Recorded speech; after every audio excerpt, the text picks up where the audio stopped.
Night in northern Syria carried its own kind of silence, one that wasn't peaceful, but charged, as if the air itself held its breath before violence. 6 Navy SEALs were hunkered inside the crumbling remains of what had once been a farmhouse. Dust and fractured concrete rained down as the walls trembled under sporadic bursts of enemy fire. Their ammunition was running dangerously low, the last few magazines spread on a battered table like precious rations. Every man knew the numbers didn't add up. Once the next wave came, there would be no holding them back. The call for extraction had gone up hours ago. The answer had come back like a hammer blow. Denied. Doghouse 6 to Trident Team. The voice from command had said with bureaucratic calm. Extraction request denied. Assets unavailable. Maintain position. Await further instructions. It wasn't just a refusal, it was a death sentence. Chief Petty Officer Rowan Merrick could feel it in his bones. He'd been in tight spots before, but this was different. This wasn't about courage or grit anymore. This was about mathematics. 6 men, 3 enemy squads closing in from different angles, and the absence of any friendly support within range. 2 mags left. One of the younger SEALs reported grimly, slamming a fresh clip into his rifle. "Make 'em count," Merrick said, keeping his voice steady. If they were going to die here, they'd do it holding the line. But before the next volley could come, the ground itself seemed to shift. It started as a distant rumble, low and predatory, growing into a roar that vibrated through their boots and into their ribs. The men exchanged glances. This wasn't artillery. This was something alive, mechanical, and fast. Then it came.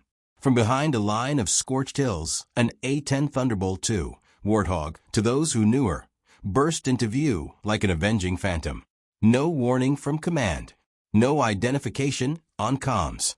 Just the unmistakable shark-mouthed snarl painted across its nose and the shrill, bone-rattling sound of its GAU, 8 Avenger cannon, spitting death at 3,900 rounds per minute. The air shook with its fury. Precision fire tore through enemy positions with surgical accuracy, ripping apart vehicles and scattering fighters who moments ago had been minutes from overrunning the SEAL's position. The Warthog carved open a corridor through the chaos, a corridor no one could have planned for, but every man there understood instantly. A way out. Move. Move. Merrick barked, leading his team through the narrow channel of survival. The aircraft circled above like a hawk, punishing any enemy who tried to close in, until the last SEAL cleared the kill zone. And then, just as abruptly as it had arrived, it was gone. No farewell pass, no radio chatter. The rumble faded into the night, leaving only the smell of cordite and the stunned realization that they were still alive. By the time they reached friendly lines, adrenaline was giving way to disbelief. The first words out of their debriefing officer's mouth made it worse. "No aircraft were deployed to your sector tonight," the officer said without looking up from his clipboard. Merrick stared at him. "With all due respect, sir, that's bull." "I'm telling you what's in the logs," the officer cut in. "There was no authorization, no mission, and no pilot. Whatever you saw, it wasn't ours." The men looked at each other. They'd all seen it, heard it, felt the ground quake beneath its firepower. Yet here they were, being told it hadn't happened. Later, in a secure room deep inside the Pentagon, Major Embry Caldwell leaned over a bank of thermal imagery feeds, glasses reflecting the glow of flickering screens. 6 bright heat signatures, American operators, were clustered inside a structure, enemy forces converging. He replayed the footage again and again, studying the moment the A-10 appeared. It didn't make sense. The approach vector, the speed, the way the pilot had threaded that gunfire between civilians and cover. These weren't just standard maneuvers. They were something else, something more. "Thermal artifact," Colonel Thorne Rawlings said, stepping into the room with his usual clipped authority. "That aircraft doesn't exist." Caldwell didn't even look at him. "Then explain how those 6 men made it home." The colonel's face hardened. "This isn't about what happened. It's about what we're willing to admit happened." "Drop it, Major." That's an order. But Caldwell wasn't the kind of man who dropped things just because they were inconvenient. Especially not when they smelled like a cover-up. That night, While most of the Pentagon's lights went dark, Caldwell accessed files he wasn't cleared to see. A project name kept appearing in connection to unusual aerial activity: Guardian. The deeper he dug, the more restricted the data became. At last, the system locked him out entirely. Yet the image on the screen, before it cut to black, burned into his mind. A neural interface schematic linked to the control systems of an A-10 Warthog. And in that moment, Caldwell began to suspect the impossible. The mysterious pilot over Syria might never have been in the cockpit at all. The corridors of the Pentagon could feel like a labyrinth, brightly lit, pristine, and yet cold in a way that made secrets seem to echo in the walls. Major Embry, Caldwell moved through them with a measured limp, his polished shoes clicking in a steady rhythm. The injury to his leg still reminded him of the crash that had ended his flying career, but tonight the ache was more mental than physical. He reached the secure analysis room, where Lieutenant Zephyr Blackwood, a young but sharp technical specialist, sat hunched over a console. Multiple screens flickered with satellite footage of the Syria incident. "Run it again," Caldwell said, his voice calm but taut with tension. Zephyr tapped the controls. The grainy infrared imagery replayed. 6 heat signatures in a building, 3 converging enemy squads, and then, at exactly 22:47 hours, a blur tore into the frame. The outline was unmistakable to anyone who had ever flown combat missions. An A-10 Thunderbolt II, moving with impossible precision. 17 minutes, 14 seconds from denial of extraction to this, Zephyr narrated, his eyes darting between monitors. No transponder, no call sign. Command says nothing was in the air. "That's because they wanted to say that," Caldwell murmured. The door slid open with military sharpness. Colonel Thorne Rawlings entered. His uniform creased to perfection, and his expression set like granite. "Major Caldwell," he said flatly, "this investigation is closed." "With respect, sir, something doesn't add up," Caldwell countered. He pointed at the thermal image. "You can see it as plain as I can. This isn't a ghost. This is a fully armed Warthog delivering precision fire in a no-fly zone." "Thermal artifact," Rawlings replied instantly. "Heat bloom from an explosion. Misinterpreted data." Caldwell's gaze didn't waver. "Sir, I flew those birds for over a decade. I know an A-10's profile when I see it." Rawlings stepped closer, lowering his voice. "This isn't about what you think you saw. It's about what we're allowed to acknowledge. Drop it, Major. That's an order." The colonel's eyes held for a moment longer before he turned and left, leaving the room colder than before. Caldwell stared at the frozen frame on the screen, a silhouette in motion, like a phantom caught between worlds. Something about the speed and maneuvering gnawed at him. Whoever flew that mission wasn't just skilled. They were anticipating threats in a way no normal pilot could. Minutes later, Caldwell was at a secure terminal, swiping his USAF access card. Firewalls greeted him like locked gates, but he'd learned a few detours in his years. One file kept appearing under maximum clearance, Guardian. When he tried to open it, the screen flashed red. Access denied. Intrusion logged. He leaned back, frustration sharpening into determination. His eyes drifted to a worn photo on his desk, himself years younger, smiling in flight gear beside his A-10. His fingers traced the edge of the picture, the nostalgia a double-edged blade. "Lieutenant," he called to Zephyr, "pull the SEAL team's medical assignments from Walter Reed." "Sir," Zephyr hesitated, "those records are restricted." "Colonel Rawlings." "I'm not asking you to open them," Caldwell interrupted, standing. "Just tell me where they are." Walter Reed National Military Medical Center. The hospital had the hushed efficiency of a place that saw more classified injuries than civilian eyes could fathom.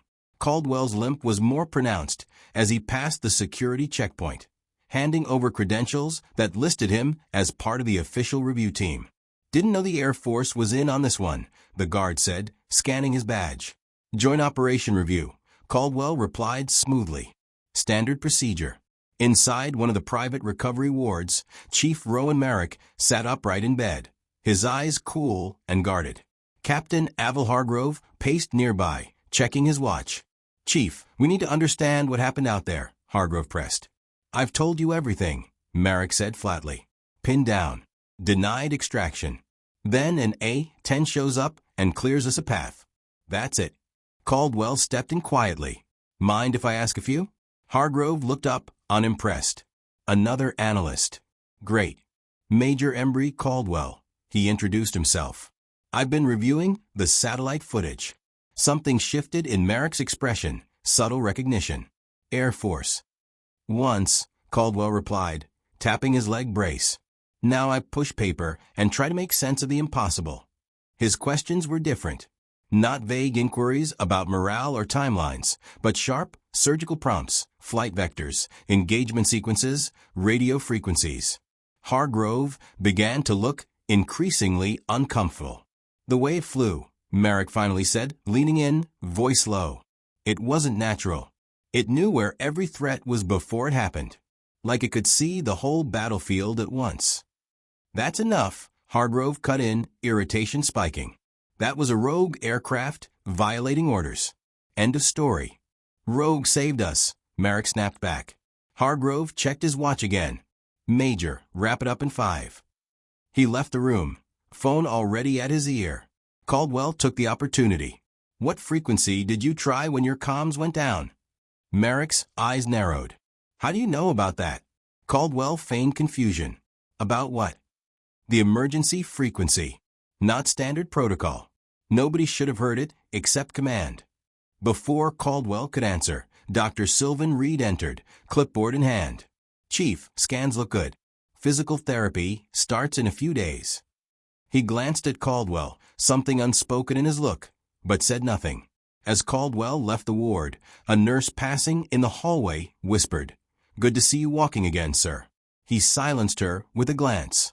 Back at a secure workstation, Caldwell's credentials, somehow, granted him a brief window into the Guardian project.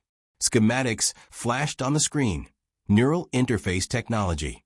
Remote-piloted combat aircraft. Full sensory integration. Then, a warning appeared, access logged. Location, Walter Reed. User ID, Caldwell E. He closed the file instantly. Turning toward the exit, he stopped. Captain Hargrove was there, arms folded, eyes sharp. Interesting reading, Major? Hargrove asked. Just background for my report. Caldwell replied evenly. Strange, Hargrove said, stepping closer. I've never met an analyst so interested in flight patterns and comms protocols. I'm thorough. You're something, Hargrove agreed. Command wants this matter closed quietly. 6 men almost died because of a decision made at the top, and someone risked more than a career to save them. He reached into his jacket and produced a small data drive. This never happened. I was never here. That night, in the dim light of his apartment, Caldwell plugged in the drive. Files opened like unsealed vaults, unredacted mission logs, intelligence reports, and the part that turned his blood cold. The SEALs had been sent into a kill zone deliberately. Extraction was denied not for lack of resources, but because their deaths had been deemed acceptable loss. Caldwell leaned back, staring at the words. He didn't need to guess anymore. Guardian wasn't just a rumor. It was the reason those 6 men were alive, and the reason the Pentagon was terrified. The desert air at Edwards Air Force Base was dry enough to crack lips, but inside Hangar 17, the atmosphere was heavy with tension. The hangar doors sealed out the daylight, leaving the cavernous space lit by the sterile glow of overhead fixtures. Major Embry Caldwell stood just inside, his security badge hanging from his neck like a dare. By all rights, it shouldn't have opened the gates, much less the heavily restricted Guardian facility. Yet each door had parted for him, as though someone, somewhere, still wanted him inside. Technicians moved quickly around the hulking shape of an A-10 Thunderbolt II. The familiar curves of the aircraft were there, but something was different. Along its fuselage ran sleek sensor arrays that didn't belong on any standard Warthog. The nose bristled with additional optics, and beneath the skin, Caldwell could see the subtle irregularities of a bird that had been rebuilt for something far beyond conventional flight. From the far side, Dr. Larkin Frost emerged, civilian clothes, sharp eyes, and the look of someone who had been carrying a secret for far too long. "You shouldn't be here, Embry," she said quietly. "After Syria?" Caldwell replied. I think this is exactly where I should be. Her gaze flicked toward a group of uniformed security personnel across the hangar. I warned you to stay off the radar. Walking into the lion's den isn't a survival strategy. Sometimes, he said, taking a step closer, the only way out is through. For a long moment, they stood in silence, the low hum of machinery filling the space between them. Finally, Frost gestured toward a secure door at the back of the hangar. The neural interface chamber is through there. Your clearance was revoked months ago. He held up his badge. Apparently not all of it. The confrontation. They hadn't made it halfway to the chamber when a voice cut through the air like a drill sergeant's bark. Major Caldwell. General Ren Calloway stepped out of an office, his weathered face unreadable. This facility is off limits, especially to you. I've reviewed the footage, Caldwell said evenly. That was a Guardian system in Syria. Impossible, Calloway snapped. The system isn't combat ready. It requires a human operator. Does it? Caldwell countered. Or are you just afraid to admit what really happened? Before the argument could escalate, the hangar's side door swung open. Secretary Tamar Reeves of the Department of Defense entered with 2 armed security officers. The air seemed to shift around her, authority wrapped in a tailored suit, her eyes scanning the room and taking in every detail. I want to see everything, she announced. No more compartmentalization. Madam Secretary, Calloway began, this is a classified facility. You can't just. Clearly I can, she interrupted, spotting Caldwell. Major Caldwell, good. You've saved me the trouble of finding you. The briefing room. Minutes later, they were gathered around a large table in a secured conference room. On the wall, screens displayed diagrams and footage of the Guardian system in action. An A-10 responding to pilot inputs without a pilot in the cockpit. Reeves crossed her arms. You're telling me an autonomous aircraft decided to save a SEAL team on its own? Not autonomous, Dr. Frost corrected. She glanced at Caldwell. Human judgment. Machine execution. Calloway stepped forward to take control of the briefing. Guardian was designed to keep experienced pilots in service after debilitating injuries.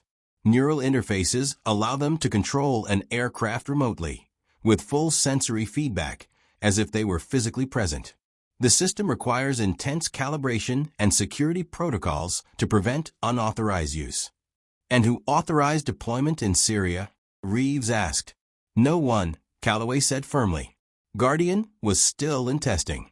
It was not combat ready. Caldwell took off his cap and set it on the table, revealing faint scars along his scalp, marks left by the neural interface ports. I was monitoring systems that night, he said. I intercepted the SEAL's distress call. Command abandoned them. So I made a choice. You hijacked a multi-million-dollar weapons platform, Calloway accused. I flew a mission, Caldwell shot back. The mission command refused to authorize. The impossible feat. Dr. Frost tapped screen, bringing up Guardian's calibration logs. What Major Caldwell did shouldn't have been possible.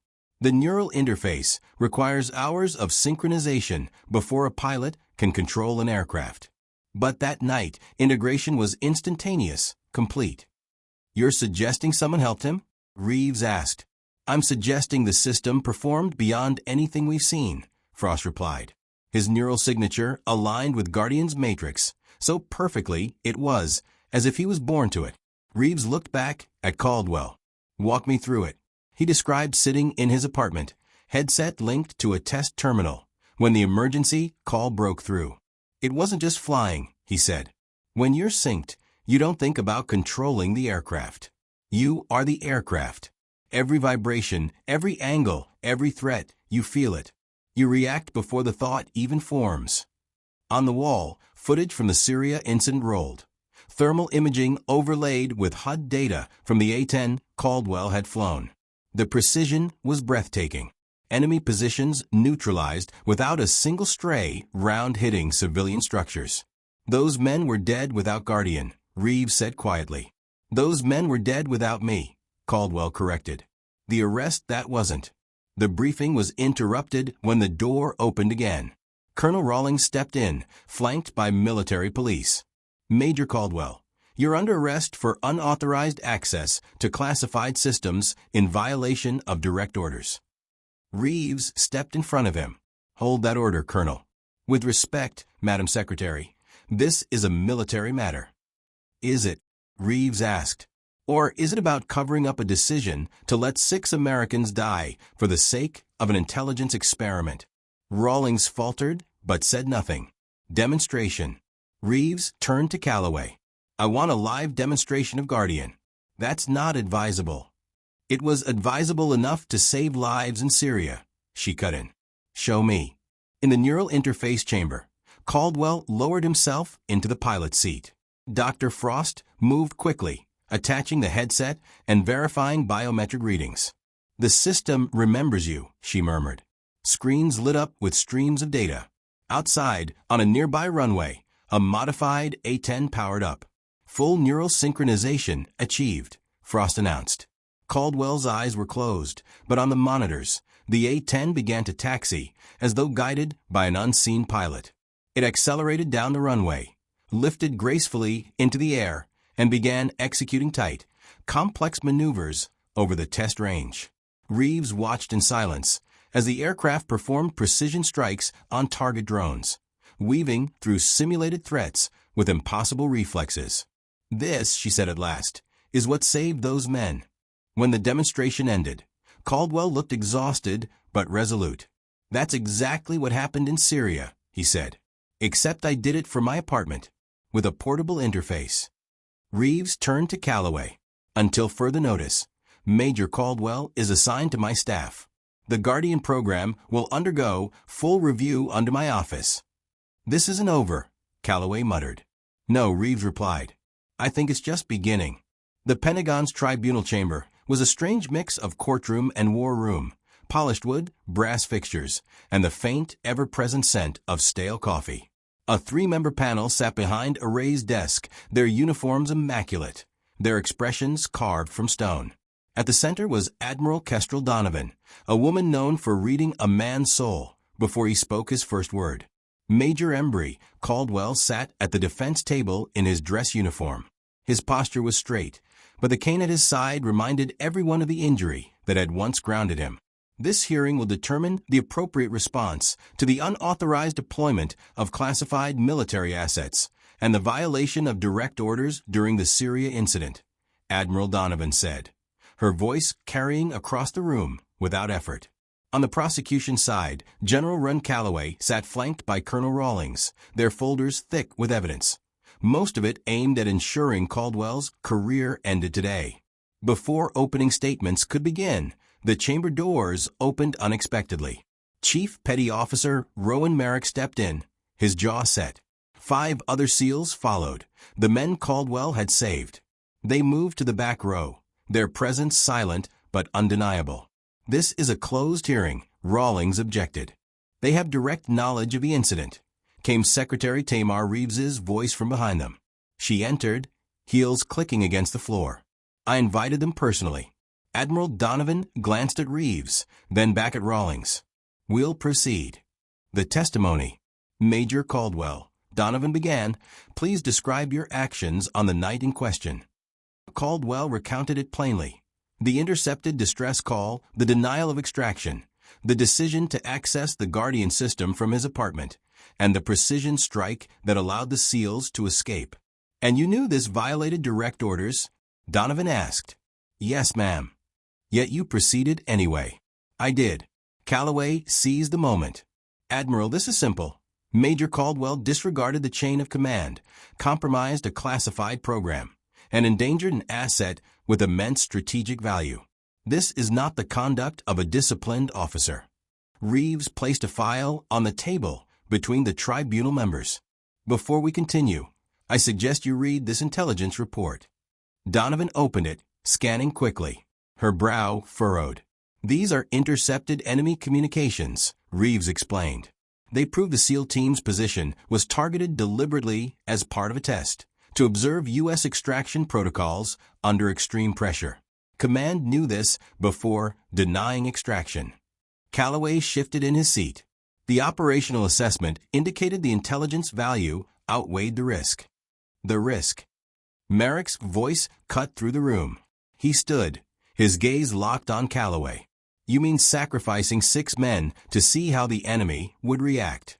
We weren't soldiers to you, we were test subjects. Sit down, Chief, Rawlings ordered. No, Admiral Donovan said, her voice firm. I want to hear this. Merrick's voice carried the restrained fury of a man who had survived betrayal. We were low on ammo, 2 wounded. The order came down to hold position. We all knew what that meant. Then an A-10 showed up out of nowhere and gave us a chance.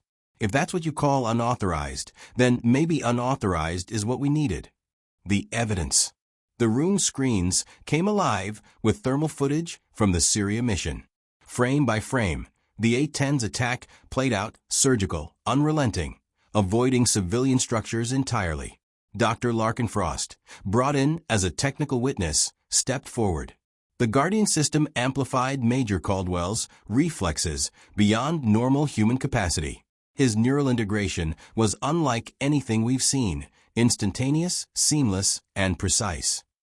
Major Caldwell, Donovan asked, do you understand the seriousness of your actions? Yes, ma'am, Caldwell said. I violated protocol. I accessed a restricted system. I disobeyed a direct order. And I would make the same decision again. One by one, the SEALs behind him stood, silent in their support. The turning point. Calloway's expression tightened. The Guardian system's potential is compromised if we allow operators to use it at will. Discipline is the backbone of the military. Without it, there's chaos. Reeves countered immediately. Discipline is not blind obedience to decisions that leave our people to die. The dangerous precedent here is telling soldiers they are expendable for political calculations. Donovan leaned back, studying Calloway. General, did you personally authorize the denial of extraction? The assessment was made at my level. Yes, Calloway admitted. With the knowledge that the SEAL team was in a deliberate kill zone, Calloway hesitated. That was the operational risk assessment, which concluded their deaths were acceptable. Donovan finished. The verdict. The Admiral's gaze swept the room. This tribunal finds that while Major Caldwell's actions were unauthorized, they were justified under the circumstances. No charges will be filed. Calloway stood abruptly. Admiral, you can't. I can, Donovan cut in. And I will. Because the message we send to our forces matters. We will not tell them their lives are expendable assets on a spreadsheet. Her gavel struck the desk. This hearing is adjourned. Aftermath.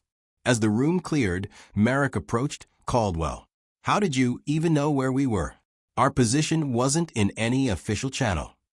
I heard your emergency frequency, Caldwell said simply. Merrick frowned. That frequency's a last resort. No one should have been listening. Not unless they were. His eyes widened. It was you. You were in that A-10. Caldwell didn't deny it. Thank you, Merrick said quietly. From all of us. 1 year later. The winter sun cast a pale light over Arlington National Cemetery. Caldwell sat in his wheelchair, his uniform crisp, as Merrick, now promoted to senior chief, pinned the Navy Cross to his chest. For actions that officially never happened, Merrick said, by a pilot who was never there. Secretary Reeves stood nearby, alongside Admiral Donovan and Dr. Frost. After the ceremony, Reeves approached Caldwell. The Guardian program is now officially recognized. Your role in its development is classified, but instrumental. And Calloway? Caldwell asked. Reassigned, Reeves said diplomatically, along with Rawlings. Their expertise is being used elsewhere. Frost smiled faintly. We've built a training facility. The program's expanding to pilots with different disabilities. They want you to run it. Caldwell looked out over the rows of headstones. If it means more of them, come home. I'm in. Edwards Air Force Base stretched across the California desert like a city of steel and asphalt. Most eyes were drawn to the gleaming F-35s or the test tracks, but on the far perimeter sat a hangar with no signage and tighter security than any weapons lab on base. Inside was where the future of combat aviation quietly took shape. Major Embry, Caldwell rolled into the hangar in his wheelchair. his cane strapped to the side. He didn't need to announce himself. The room seemed to shift when he entered.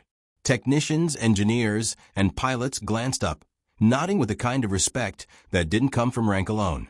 The Guardian program had been transformed in the year since the Syria incident. No longer a whispered experiment buried under layers of denials. It was now an officially sanctioned project, though still under the kind of classification that could erase a man's career if he talked too much. Rows of neural interface pods lined one wall, each paired with an A-10 drone or experimental strike aircraft stationed in separate bays. But the most striking thing wasn't the technology, it was the pilots. Men and women in flight suits, some with prosthetic limbs, some in wheelchairs, others bearing scars that told their own stories. Every one of them had once been told their flying days were over. Caldwell moved between the pods, offering quiet advice, adjusting straps, checking readings on a young pilot's neural sync display, passing it on. One pod held Lieutenant Davis, a former F-35 pilot who'd lost both legs in a combat crash. His hands gripped the virtual controls, eyes closed as his mind synced with the aircraft stationed on the runway outside. "You're pushing too much on the roll," Caldwell said gently. "I can feel it drifting," Davis replied. "That's the point," Caldwell said with a faint smile. "Don't fight the drift, anticipate it. Let the bird tell you where it wants to go. Then decide if that's where you're taking it." Davis nodded, adjusting. Outside, the aircraft leveled, movement smoothing like a stream finding its path. Caldwell stepped back, watching. He remembered the first time he'd felt that connection. The raw shock of being inside something so powerful, yet so responsive it felt alive. Passing that sensation on was more than teaching a skill. It was giving these pilots back a part of themselves they thought was gone forever. The call. Later that afternoon, Caldwell was in the control room reviewing training logs when a junior officer hurried in. "Major, we have an active request from Special Operations Command. Team pinned down near the Pakistan border. Command is requesting Guardian support." Caldwell looked up sharply. "Official channels?" "Yes, sir. Full authorization." That was new. He turned to his trainees. "All right, folks, this is what we trained for. Into the fight." Caldwell wheeled himself toward the neural interface chamber, the room falling into a professional hush as he entered. Technicians moved with brisk efficiency, connecting neural leads, calibrating the sync. "System online," one of them reported. A-10 prepped on runway 3. Caldwell's eyes closed as the neural link engaged. The base faded. The desert air filled his lungs. The weight of the aircraft settled into his senses, and the rumble of twin turbofan engines thrummed through his bones. On the screen in the control room, the A-10 began to taxi, then roared down the runway and into the open sky. Far away, over the Pakistan border, the situation unfolded in real time. Enemy fighters advancing on a pinned Special Forces unit. Caldwell dubbed the A-10 low over the terrain. The GAU-8 Avenger cannon spitting precise streams of fire.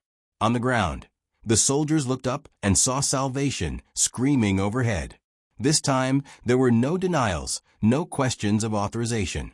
The corridor opened and the team moved. Caldwell stayed until the last man cleared the danger zone. The debrief. Back in the hangar, disconnecting from the interface left him momentarily disoriented. A pilot stepping out of his own body.